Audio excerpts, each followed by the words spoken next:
Hi Roger, it was really nice to do a bit of work together on the swing. So pleased to hear you're getting back into the game. Got a nice set of clubs to do it now as well. So essentially the two videos up at the top are the previous swing, and this is what we're trying to work to on the bottom.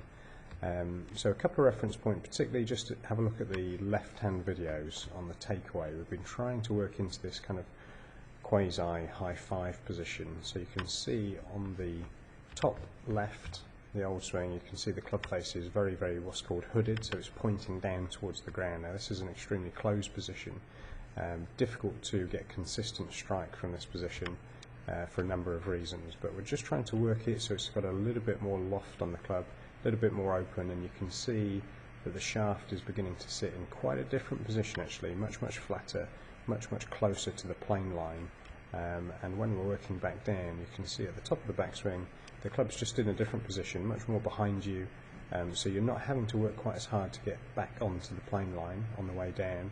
And then of course what we're looking for is less flicking of the hands on the way through and much more chest rotation. So you can see there are some different positions beginning to form. Obviously it's still very early days yet, but that's pretty encouraging, having a look at that. You're swinging much more down the line, less change on the way through. And the one thing I would just say is try and do kind of a 3/4 back, 3/4 through swing.